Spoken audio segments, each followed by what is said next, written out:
بسم اللہ الرحمن الرحیم۔ تو ایک مطلق ہوگی، اس کی پھر آگے صورت ہے محبت یا مقید۔ جو مقید ہے اس کی پوزیشن ایسی ہے جیسے آیات کو اللہ رب العزت منسوخ فرماتا ہے، اور یہ جو شبہ مبرم جا کے بنتی ہے نا، یہ شبہ مبرم اس وقت جا کے بنتی ہے کہ جیسے مطلق اور مطلق کے بعد مقید سری نہ ہو۔ مقید سری کے اندر تو واضح طور پر کہہ دی نا فلاں کی روح قبض کرنا اگر فلاں نے اس کے لیے دعا نہ کی، یہ مقید سری ہو گیا۔ اور ایک ہو گیا کہ مطلق اس اعتبار سے کہ بس کسی نے دعا کی تو اس کو پھیر دیا۔ یہ جو ہے نا یہ لگتا مبرم ہے لیکن ہوتا ہے شبہ مبرم، در حقیقت معلق ہوتا ہے، یہ بدل جاتا ہے۔ یہ کل کے والے سے یہ بات آ گئی تھی، اعلیٰ حضرت میں حاشیے کے اندر یہ ایک بڑی کمال کی بات فرمائی تھی کہ یہ جو تقدیر کو بدلنا ہم کہتے ہیں نا، تقدیر کی تبدیلی یہ نسخ کے قبیل سے ہے، یعنی اللہ کا حکم بدلتا نہیں ہے، نسخ کے قبیل سے ہے۔ اس کا مطلب ہوتا ہے کہ اس کا وقت اتنا تھا، اتنے، اس کے بعد پھر اگلا سٹیپ شروع ہو گیا۔ اب اللہ تبارک و تعالیٰ کے دیدار اور سرکار دو عالم صلی اللہ علیہ وسلم کے دیدار کے والے سے مسئلہ ہے۔ رویت باری تعالیٰ جسے دیدار الہی سے ہم تعبیر کرتے ہیں، کیا دیدار الہی ممکن ہے یا محال ہے؟ اس کے اندر بہت زیادہ اختلاف رہا۔ معتزلہ نے تو سرے سے کہہ دیا کہ اللہ رب العزت کا دیدار نہ دنیا میں ہے نہ آخرت میں ہے۔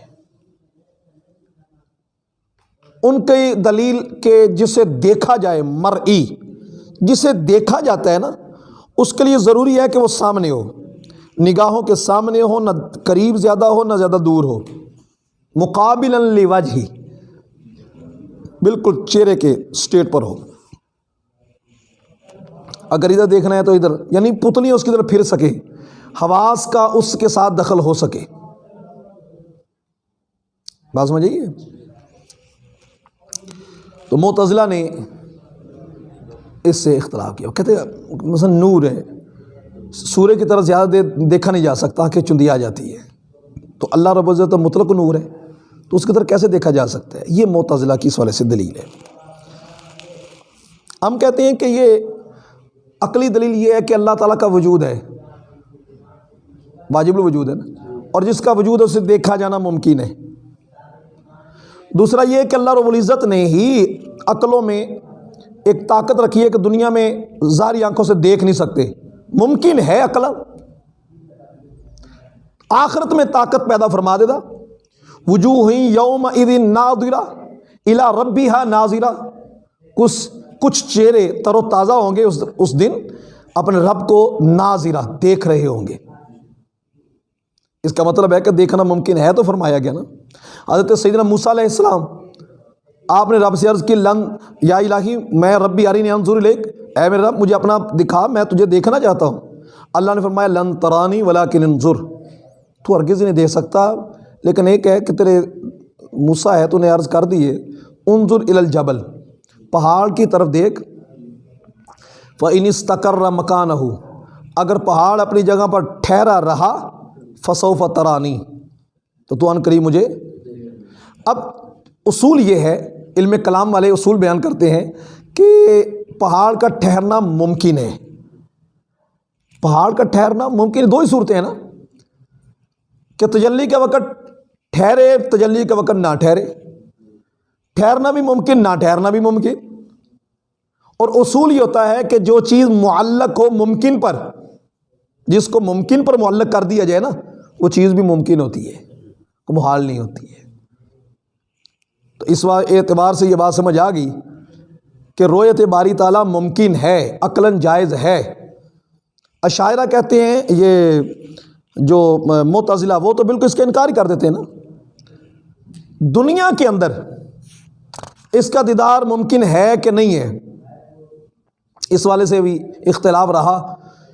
بس اتنا جو اختلاف ہوا اس اختلاف کے اندر جو مین بات یہ رہی کہ دنیا کے اندر اس کا امکان ہے کہ نہیں، کیونکہ حدیث میں یہ بات ملتی ہے کہ سرکار دو عالم صلی اللہ علیہ وسلم نے ارشاد فرمایا تھا کہ صحابہ نے عرض کی یا رسول اللہ ہم اللہ تبارک و تعالیٰ کو کس طرح دیکھ سکیں گے، یعنی اس بے کیف ذات اس کو کیسے دیکھا جا سکتا ہے؟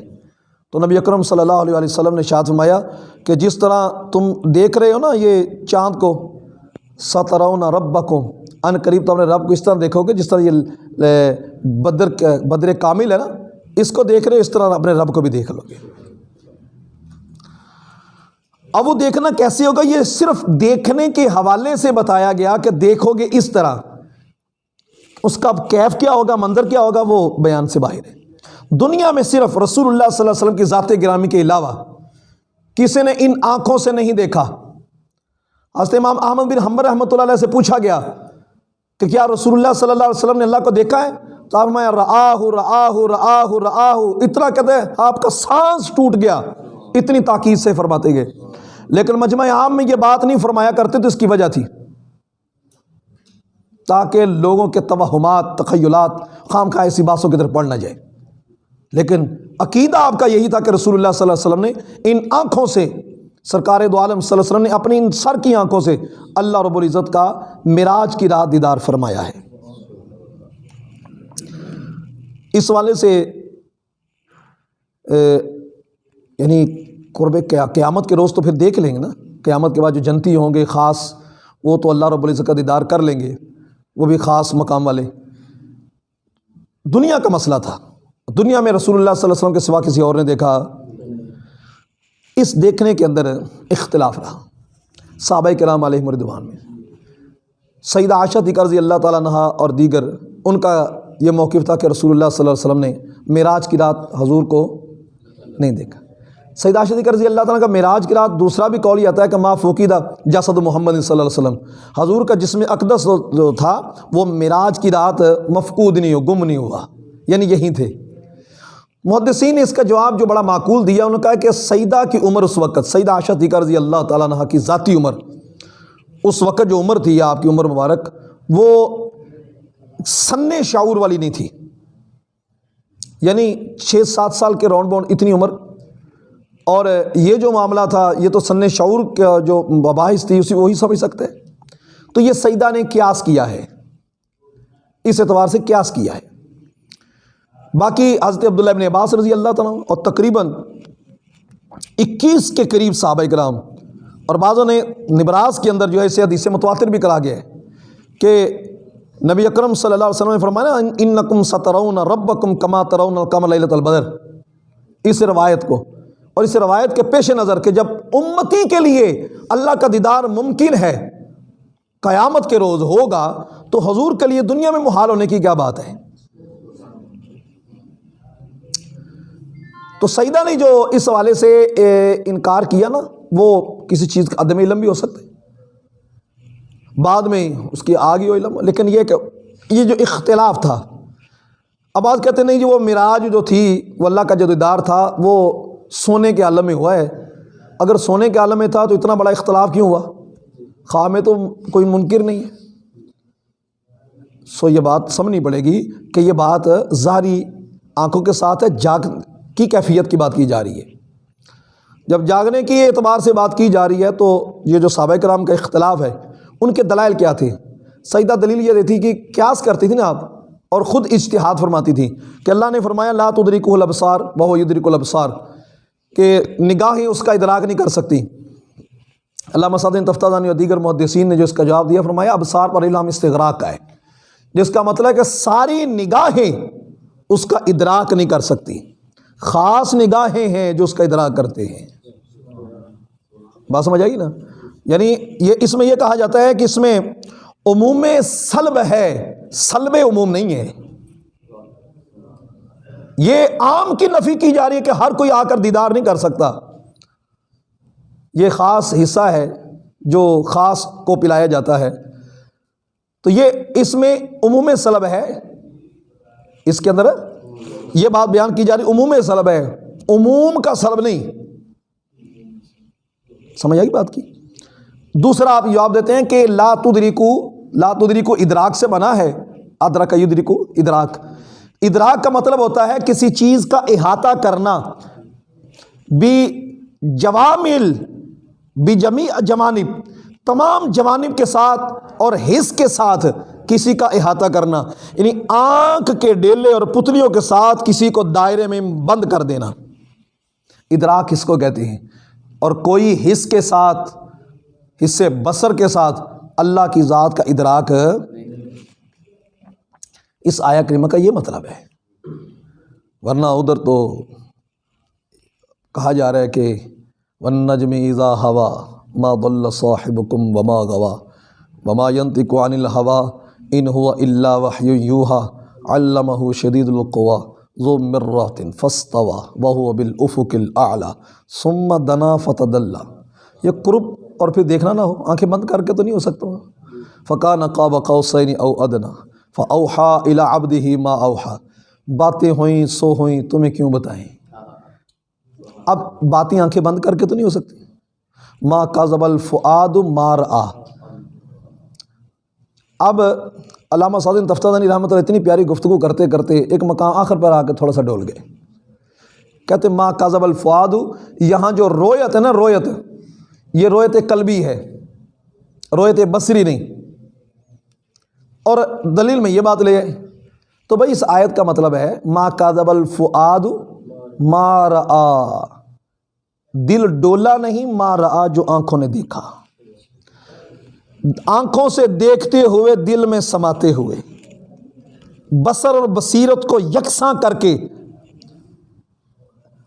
اس پروردگار کا دیدار ہو رہا تھا۔ اب انکار دل سے ہونا تھا کہ یہ وہ نہیں، تو کہا ما کذب الفؤاد ما رأى، دل کے اندر جنبش بھی نہیں آئی ہے، دل ڈولا نہیں ہے، دل نے جھٹلایا نہیں ہے، ما رأى جو بصر و بصیرت نے دیکھا اس کو جھٹلایا نہیں ہے۔ یہ تو بڑی کمال کی بات کی جا رہی تھی۔ ایک ہوتا ہے دل میں شائبہ ہو جائے، آنکھوں سے دیکھ رہا ہوتا ہے، پھر یقین نہیں آ رہا کہ واقعی میں دیکھ رہا ہوں، دل کے اندر کوئی خیال پیدا ہو جاتا ہے کہ میرے جیسا بندہ مدینہ منورہ میں کیسے پہنچ گیا، حرم کعبہ میں کیسے پہنچ گیا، دل جھٹلانے کی کیفیت میں آتا ہے، خوشی کے عالم میں یا جس طرح بھی۔ تو اللہ نے فرمایا محبوب اس قدر مطمئن تھے کہ ما کذب الفؤاد، جو آنکھوں سے دیکھا اس کو دل نے جھٹلایا نہیں ہے۔ اس کا مطلب ہے کہ پہلے دل جانتا تھا کہ یہ دیدار کس، یہ جلوے، یہ تجلیات، یہ نورانیت، یہ جمال الہی کے جو تجلیاں یہ کس کی ہے، دل پہلے سے واقف تھا۔ ما کذب الفؤاد۔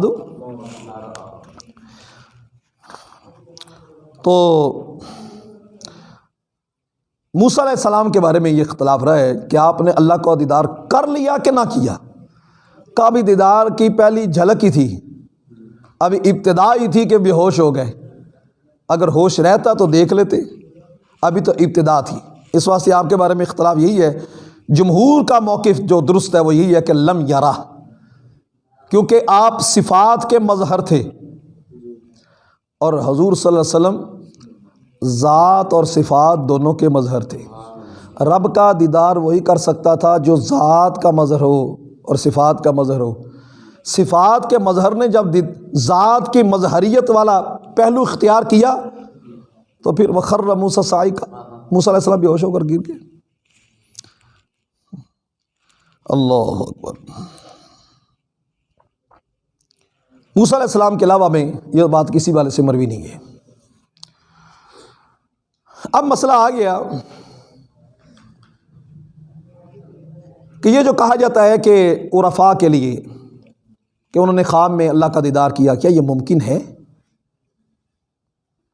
تو اس والے سے یہ امام اشری کے دو قولوں میں سے جو راجح قول ہے وہی ہے، کہتے ہیں عارف باللہ جو ہے نا، جو اللہ کی پہچان رکھنے والے، وہ اس کے وقوع کو منع قرار دیتے تھے، اور یہ حدیث پاک کے بھی موافق آ رہی بات کہ تم جان لو کہ انکم لن تروا ربکم حتی تموتوا، تم اپنے رب کو نہیں دے سکتے حتیٰ کہ مرو،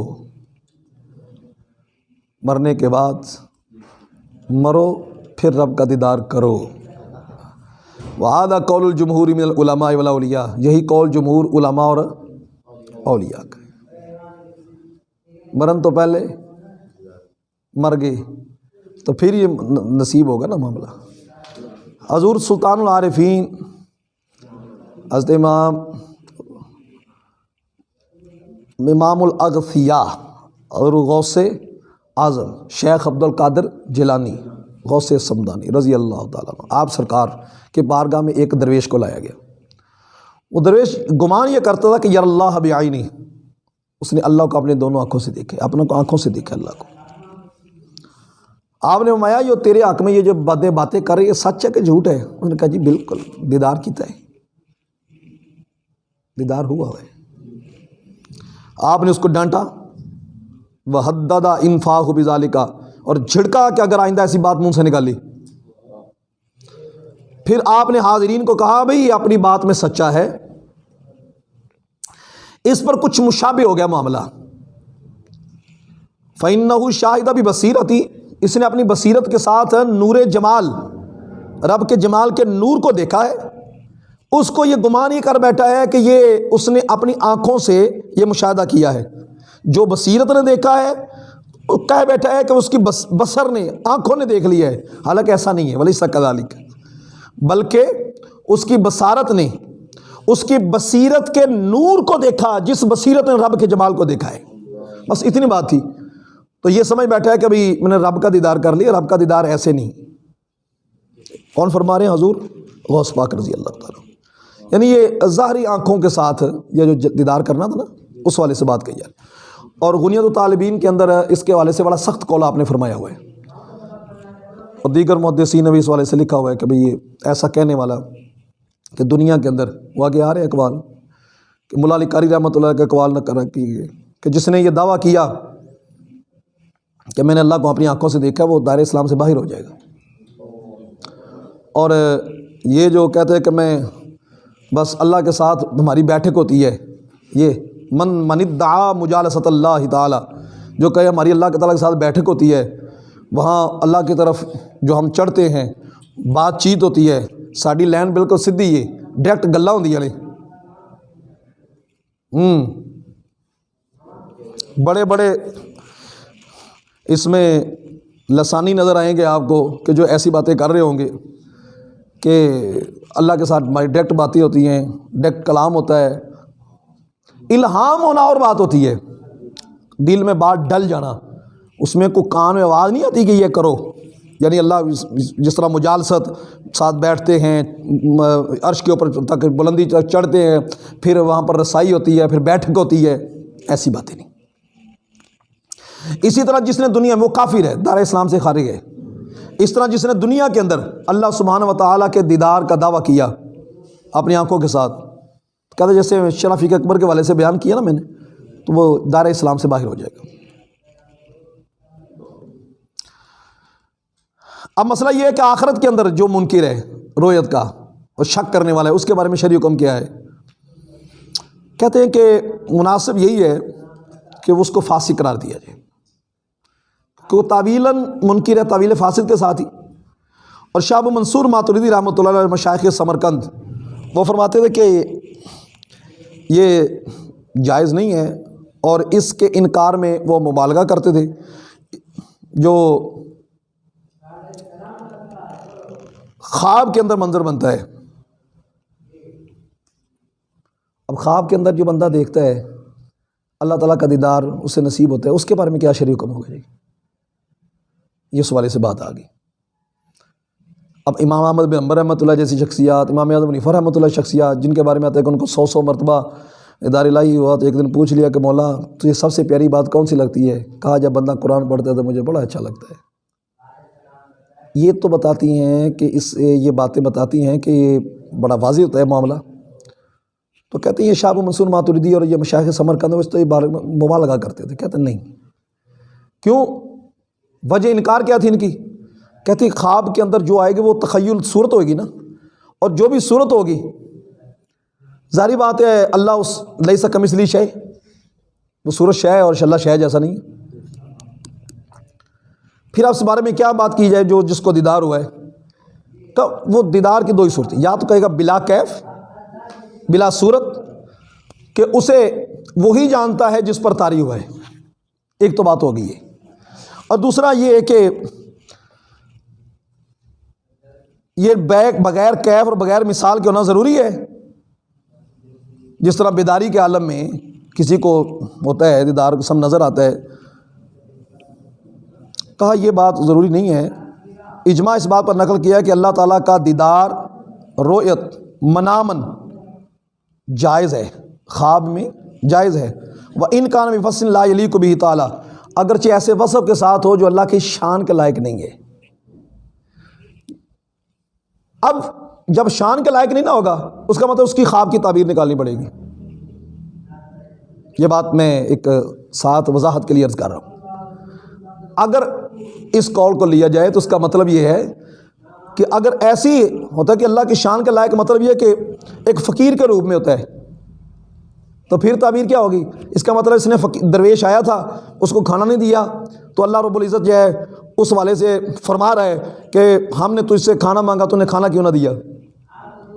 غریب کے اعتبار سے، ہمسائیگی کے اعتبار سے وہ تعبیروں پر مبنی ہوگی بات. بات سمجھ آئی نا؟ جیسے کہ حدیث میں اس کا اشارہ بھی ملتا ہے. تو اگر ایسا ہو تو پھر اس خواب کی تعبیر نکالیں گے، اور اگر بغیر کیف اور بغیر مثال کے ہو اللہ کا دیدار خواب میں تو پھر وہ ممکن ہے، جیسے حضرت امام اعظم رفاع رحمۃ اللہ علیہ اور امام احمد بن حنبل رحمۃ اللہ علیہ کا دیدار ہوا ہے. سمجھ آئی بات کی؟ آگے مسئلہ سرکار دو عالم صلی اللہ علیہ وآلہ وسلم کے دیدار کا. بڑی واضح سی بات ہے، مقدر والوں کو یہ نصیب ہے اور کوئی اس میں اختلاف نہیں ہے. یہ بات ہے کہ حضور صلی اللہ علیہ وسلم کا جب دیدار ہوتا ہے خواب میں، پہلے دیکھ لیں تو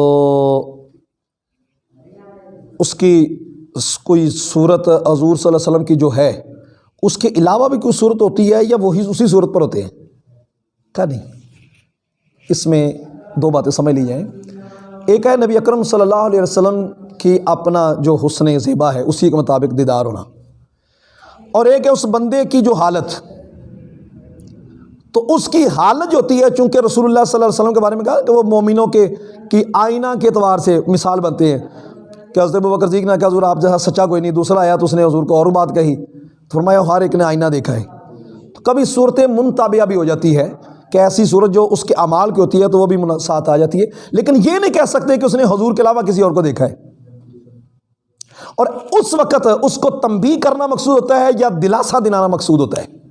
جو اعمال کر رہا ہے اس پر جمع رہے، یا تسلی کرنا مقصود ہوتا ہے؟ کبھی اس کے اپنے شیخ کی صورت میں بھی جلوہ یوں دکھایا جاتا ہے، فنا فی رسول ہونے کے اعتبار سے، تو اس کو کبھی جھلک پڑتی ہے اپنے شیخ کی، کبھی ادھر، تو کبھی یوں بھی اس کو دکھایا جاتا ہے تاکہ اس کی توجہ اس طرف مرکوز ہو جائے کہ یہ جو جس شیخ کی طرف یہ چل رہا ہے وہ بالکل درست ہے. حضور داتا صاحب رحمۃ اللہ علیہ فرماتے ہیں نا کہ میں نے خواب میں دیکھا، غالباً حضرت بلال حبشی رضی اللہ عنہ کے مزار پر تھے، تو فرماتے ہیں کہ میں نے ادھر خواب میں دیکھا کہ رسول اللہ صلی اللہ علیہ وسلم تشریف لا رہے ہیں، اور آپ نے ایک بزرگ، سفید ریش بزرگ ہیں، ان کو ایسے اٹھایا ہوا جیسے بیٹے کو اٹھاتے، بچے کو اٹھاتے، اتنی محبت سے اٹھایا ہوا تھا. تو مجھے معلوم ہوا، میں نے پوچھا تو بتایا گیا کہ یہ نعمان بن ثابت ہے، مسلمانوں کے امام ابو حنیفہ ہے. کہتے ہیں میں نے اس وقت سے آپ کی تقلید شروع کر دی. اس لیے تقلید شروع کی کہ اگر یہ شخصیت جو امام ہے، دیکھیں نا تعبیر میں آگے بات، یہ شخصیت جس کو رسول اللہ صلی اللہ علیہ وسلم نے اٹھایا ہوا ہے، اگر یہ چلے اپنے قدموں پر تو خطا اس سے ہو. اس کو اٹھایا ہوا ہے رسول اللہ صلی اللہ علیہ وسلم نے. جب آقا کریم صلی اللہ علیہ وسلم نے اٹھایا ہوا ہے تو پھر اپنے قدموں پر نہیں چل رہے بلکہ حضور کے قدموں پر ہیں، یہ حضور کے قدموں پر ہیں. تو اس واسطے میں سمجھ گیا کہ ان سے جو خطا کا صدور ہے وہ بہت کم ہے، ثواب اکثر ہے. تو کہتے ہیں اس وقت سے میں نے تقلید شروع کر دی امام اعظم ابو حنیفہ رحمۃ اللہ علیہ کی. تو یوں رسول اللہ صلی اللہ علیہ وسلم کا دیدار ہو جائے گا. اب مسئلہ آیا کہ ظاہری آنکھوں سے جو دیدار ہوگا رسول اللہ صلی اللہ علیہ وسلم کا وہ کیسی ہوگا؟ ممکن ہے کہ نہیں ہے؟ بعضوں نے انکار کیا. کبھی نبی اکرم صلی اللہ علیہ وسلم بقعہ شریف میں تو وہاں سے جب نکلیں گے تو وہ تو خالی ہو جائے گا، خلوف الدریح منہ، اس سے تو خالی ہونا لازم آ جائے گا جو آپ کی دریح مبارک ہے، روزہ مبارک ہے۔ تو کہا نہیں، اللہ رب العزت یوں فرماتا ہے جتنے بھی حجاب ہوتے ہیں نا دیکھنے کے اعتبار سے سب ہٹا دیتا ہے۔ جب رسول اللہ کا دیدار کرانا ہوتا ہے تو لوگوں کی نگاہوں سے پردے ہٹا دیے جاتے ہیں اور وہ رسول اللہ صلی اللہ علیہ وسلم کا دیدار کر لیتے ہیں۔ ایک صورت ہو گئی ہے۔ دوسری صورت یہ کہ نبی اکرم صلی اللہ علیہ وسلم اپنے بجسدہ شریف تشریف لے جاتے ہیں۔ جب رسول اکرم صلی اللہ علیہ وسلم بجسدہ تشریف، اللہ تعالیٰ نے قدرت دی ہوئی ہے تو یہ امکانی اعتبار سے جو بات ہوتی ہے قدرت، تو اس میں جا سکتے ہیں، حرج کوئی نہیں ہوتا۔ یعنی مکین ہے گنبد خضرا میں، جہاں جانا چاہیں جا سکتے ہیں، اور حاضر ناظر ہونے کے والے سے عقیدہ ہمارا یہی ہے کہ جہاں چاہے جا سکتے ہیں۔ قبر مبارک میں بجسدہ شریف بروحہ شریف بجسدہ مع روحہ حیات ہیں، اور اس والے سے نبی اکرم صلی اللہ علیہ وسلم کی جو ذات مقدسہ اللہ نے آپ کو اختیار دیا ہوا ہے۔ یہاں پر آ کر تھوڑا سا اختلاف ہوا۔ بعض مشائخ کہتے ہیں نہیں، اصل بات یہ ہے کہ رسول اللہ صلی اللہ علیہ وسلم آپ جسم مثالی کے ساتھ جو ہوتا ہے وہ جا سکتے ہیں، اور دوسرا یہ ہے کہ وہ جسم اپنے حقیقی کے ساتھ ہی۔ جو کہتے ہیں جس میں مثالی کے ساتھ جا سکتے ہیں وہ کہتے ہیں کہ اس میں یہ ہے کہ نبی اکرم صلی اللہ علیہ وسلم کی ذات گرامی وہ اپنے جب جسم مبارک کے ساتھ جائیں گے تو اپنے مکان سے جدا ہو جائیں گے، اور پھر لازم آئے گا کہ رسول اللہ صلی اللہ علیہ وسلم ایک مکان میں ہوں دوسرے میں نہ ہوں۔ جیسے سورج کی شعاع ہے ایک گھر میں پڑ رہی ہے تو سورج کی ٹکیا تو ادھر ہی ہے نا، یہ تو نہیں کہہ سکتے کہ سورج کی ٹکیا جو ہے اس گھر میں آ گئی ہے۔ اگر سورج کی ٹکیا کے گھر میں آ گئی تو دوسرے گھر میں نہیں جا سکتی۔ تو یہ لوگ کہتے ہیں کہ یہ جسم مثالی کے ساتھ رسول اللہ صلی اللہ علیہ وسلم تشریف لے جا سکتے ہیں۔ جب رسول اللہ صلی اللہ علیہ وسلم جسم مثالی کے ساتھ تشریف لے جا سکتے ہیں، اتنی بات ثابت ہوگی، تو یہ بات بھی اگلا جو موقف ہے وہ اس والے سے کہ رسول اللہ صلی اللہ علیہ وسلم جسد شریف کے ساتھ لے جانے میں جو ان کا اعتراض تھا وہ یہ کہ اللہ رب العزت ان کو اختیار دیتا ہے کہ بھی جا بھی سکتے ہیں، اور یہ بھی اللہ رب العزت کے لیے کوئی محال نہیں ہے، اور رسول اللہ صلی اللہ علیہ وسلم کے اختیارات سے یہ چیز باہر نہیں کہ آپ ایک ہی مقام میں تشریف فرماؤ جہاں ہو سکتے ہر جگہ آپ کو سورج چمکتا ہے تو اس کی روشنی تو ہر جگہ ہو سکتی ہے۔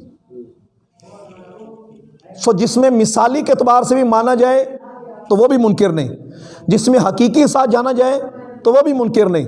تو آپ اس کی مثال دیکھ لیں، بڑے بڑے اولیاء کرام، بڑے بڑے اولیاء کبار، ان کے بارے میں ملتا ہے کہ انہوں نے یہ مسلمہ مسئلہ تھا اس لیے یہ مثال دی ہے، اپنے گھروں میں بیٹھے ہوئے ہیں اور خانہ کعبہ کو آنکھوں سے دیکھ رہے ہیں، عیاناً خانہ کعبہ کو دیکھ رہے ہیں۔ تو خانہ کعبہ تو ایک ہی ہے، تو ہر ایک نے گھر میں جو دیکھا ہے، اب دو ہی صورتیں، یا تو خانہ کعبہ ان کے گھر آ گیا یا خانہ کعبہ مثالی کے ساتھ آیا، تو یا پردے ہٹا دیے گئے۔ تو جو وضاحتیں ادھر کر دی جائیں وہی وضاحتیں ادھر کر دی جائیں۔ تو عقیدہ ہر ایک اعتبار سے یہی ثابت ہوتا ہے۔ یہ جو بات ہے نا رسول اللہ صلی اللہ علیہ وسلم کی ذات گرامی تو بڑی اونچی کی بات ہے۔ آپ کے خادموں کے خادم حضرت امام ربانی مجدد ثانی رضی اللہ تعالیٰ، آپ کی بارگاہ میں ایک شخص آ کر عرض کرنے لگا حضور ہمارے گھر افطاری کی دعوت ہے۔ دوسرا شخص آ کر کہنے لگا حضور ہمارے گھر افطاری کی دعوت ہے، آپ نے قبول فرمائی۔ کو تقریباً 20-22 بندوں کی افطاری کی دعوت قبول فرما لی۔ مرید پریشان ہے کہ افطاری تو ہونی ہے چند منٹوں کے لیے، اور اتنے گھروں میں ایک وقت میں کیسے ہم کہتے ہیں افطاری کی ہے کہ گھر، جب نماز کے لیے تو سبھی شکریہ ادا کرنے آئے ہوئے۔ کہتا میں سمجھ سے بالا، معاملہ سمجھ سے بالا تھا، کھایا تو ایک جگہ تھا، پھر ادھر کیسے چلے گئے؟ کہتے پھر سمجھ آیا کہ وہی اللہ کے ولی کو اللہ نے خاص ایک طاقت دی ہوتی ہے، اب جس میں مثالی کے ساتھ سب گھروں میں افطاری فرمائی۔ اب سوال کرنے والا کہے گا یہ تو آپ نے بابیوں کے واقعے سنا دیے، اس کے اوپر کوئی قرآن کو حدیث کی کوئی آیت بھی تو ہو نا۔ سورۃ النمل میں حضرت سلیمان پیغمبر، آپ وہ نبی جو حضور کے مقتدی ہیں، معراج کی رات حضور کے مقتدی ہیں، آپ کے امت کا ایک ولی آصف بن برقیہ رضی اللہ تعالیٰ، وہ مطالبہ آپ کا کرتے ہیں کہ کون ہے جو شہزادی بلقیس کا تخت لے ہے؟ آپ نے عرض کی حضور آپ نگاہوں کو اٹھائیں، این یرتد الیک طرفک، نگاہیں بعد میں پلٹیں گی، قبل این یرتد الیک طرفک، جو تخت ہوگا وہ آپ کی بارگاہ میں پہلے پیش ہوگا۔ اب وہ تقریباً 2500 کلومیٹر کی مسافت سے زیادہ سفر بنتا ہے اس جگہ کے، بیٹھے بھی ادھر ہیں، جس میں مثالی پر دلیل دے رہا ہوں، بیٹھے بھی ادھر ہیں، اس مجلس سے غائب بھی نہیں ہوئے، وہاں سے اور جہاں سے لے کر آنا ہے وہاں پہنچے بھی ہیں۔ ہمارا سوال یہ ہے کہ جو یہاں آصف بن برقیہ ہیں، اگر ادھر ہیں تو ادھر کون ہے؟ اور اگر کہو کہ نہیں ادھر کوئی اور ہے تو انہوں نے اپنی طرف نسبت کر کے کہا ہے انا آتی کا، میں لے کر آؤں گا آپ کے پاس، یہ جھوٹ ہو جائے گا۔ اور کلام الہی میں سے ذکر کیا گیا، جھوٹ تو نہیں ہو سکتا، واحد متکلم کا صیغہ ہے نا، میں لے کر آؤں گا جناب کی بارگاہ میں۔ جو بندہ ایک ہو، ادھر بھی ہو ادھر بھی ہو، پھر صرف ہو نہیں، ادھر تالوں میں بند چیز پڑی ہے اس میں تصرف بھی کرے، تصرف کرے۔ یہ تصرف کرنے کا مطلب یہی ہے کہ وہاں پہنچ کر پھر اس کو لے کر آ جائے۔ تو ولی بھی تو یہی کرتا ہے نا، ولی کا کام بھی تو یہی ہے نا کہ ہم سمجھتے ہیں کہ ایک جہان میں ہے، پھر ایک جہان سے دوسرے جہان میں وہ چیز لے آتے ہیں۔ تو یہ اس وقت یہ بات سمجھ آ جانی چاہیے کہ جس میں مثالی پر دلیل باقاعدہ قرآن کے اندر موجود ہے، قرآن کہہ رہا ہے، اور جس میں مثالی پر دلیل اگر ایک امتی کے لیے جو گزشتہ نبی کے تھے ان کے لیے ثابت ہو سکتی ہے، تو سرکار دو عالم صلی اللہ علیہ وسلم کے لیے، آپ کے لیے جس میں مثالی کی مثال دینے میں، بات کرنے میں کون سا مذائقہ ہے، رکاوٹ کیا چیز ہے؟ اور یہ ضابطہ یاد رکھیں جو قرآن نے کہا انک میت وانہم میتون، بے شک محبوب آپ دنیا سے تشریف لے جانے والے ہیں، وانہم میتون، اور وہ کفار مرنے والے ہیں۔ انہوں نے کہا جی دیکھیں رسول اللہ صلی اللہ علیہ وسلم کو تو قرآن نے کہا کہ بھی آپ دنیا سے تشریف لے جانے والے ہیں، تو اس اعتبار سے یہ کہا گیا کہ بھئی انک میت، تو اس کا جواب یہ ہے کہ ضابطہ ہے نحو کا، جب نکرہ کا تکرار ہو نا، نکرہ کا تکرار ہو، میت بھی نکرہ میتون بھی نکرہ، نکرہ کا جب تکرار ہو تو ثانی اولا کا غیر ہوتا ہے۔ مطلب یہ ہے کہ کافر اگر مردہ ہے، وہ مر کر مٹی میں مل گئے کافر، تو رسول اللہ صلی اللہ علیہ وسلم ایسے نہیں ہیں، کیونکہ ثانی اولا کا غیر ہوتا ہے۔ غیریت تبھی متحقق ہو سکتی ہے کہ رسول اللہ صلی اللہ علیہ وسلم کفار کے بالکل اپوزٹ ہوں، اور یہ مانا جائے کہ حضور صلی اللہ علیہ وسلم حیات بھی ہیں، اور رسول اللہ صلی اللہ علیہ وسلم کافروں کی طرح جو ان کے ساتھ معاملہ اس طرح بالکل نہیں ہے، اور ہر اعتبار سے نعمتیں رسول اللہ صلی اللہ علیہ وسلم کو عطا کی گئی ہیں۔ جزاک اللہ تعالی خیرا۔ اور پھر اس والے سے ایک بات یاد رکھیں، رسول اللہ صلی اللہ علیہ وسلم جو فرمایا نا حدیث پاک میں آتا ہے مر رآنی فی المنام، جس نے مجھے دیکھا خواب میں، تو تحقیق فسیرانی فی الیقظۃ، دو حدیثیں ہیں، مر رآنی جس نے خواب میں مجھے دیکھا، فقد رأى الحق، اس نے حق ہی دیکھا، لم یتمثل بی الشیطان، شیطان کی یہ جرت نہیں ہے کہ خواب میں میری مثل بن کر آ جائے، شیطان یہ جرت نہیں کہہ سکتا کر سکتا خواب میں بھی آ کر کسی کے بھی میں حضور کی مثل ہوں، شیطان کی جرت نہیں ہے کہ وہ کہہ دے کہ میں حضور کی مثل ہوں خواب میں بھی۔ بڑی جرت ہے کہ جو زندہ اور ظاہری طور پر چلتا پھرتا کہے کہ ہم حضور کی مثل ہیں۔ پھر رسول اللہ صلی اللہ علیہ وسلم نے فرمایا مر رآنی، جس نے مجھے دیکھا، فسیرانی فی الیقظۃ، ان قریب وہ مجھے دیکھ لے گا بیداری میں۔ اور اس پر اجماع ہے تقریباً امت کا کہ امام جلال الدین سیوطی رحمۃ اللہ علیہ بعض 22 مرتبہ کے قائل ہیں جنہوں نے لکھا، بعض 72 مرتبہ، بعض 73 مرتبہ، وہ قائل تو ایک مرتبہ بڑی بات ہے کہ رسول اللہ صلی اللہ علیہ وسلم کو ظاہری آنکھوں سے انہوں نے رسول اللہ صلی اللہ علیہ وسلم کی زیارت کی ہے، ظاہری آنکھوں سے، چلو 22 مرتبہ ہی مان لو، اس کا مطلب ہے یہ ممکن بھی ہے، اور زیارت کا ظاہری آنکھوں سے ہونے کا مطلب یہ ہے کہ گنبد خضرا سے اگر علامہ جان سیوطی کو دیدار کرانے یہ اتنے دور ملک میں جا سکتے ہیں تو شاک جو ہے وہ طلب کرے تو بعید بات تو نہیں۔ جلاء الافہام کے اندر ابن قیم نے غالباً صفحہ 32 ہے، وہاں پر لکھا ہے کہ بعض ایسے ہیں کہ جو دروشی پڑھتے ہیں تو رسول اللہ صلی اللہ علیہ وسلم تک ان کا درود پہنچایا جاتا ہے، ابن قیم نے لکھا جلاء الافہام میں۔ اور بعض ایسے محبت سے پڑھنے والے ہوتے ہیں کہ رسول اللہ صلی اللہ علیہ وسلم کی ذات گرامی پر درود شریف پڑھتے ہیں، آقا کریم صلی اللہ علیہ وسلم خود تشریف لے کر آتے ہیں۔ جزاک اللہ تعالی خیر۔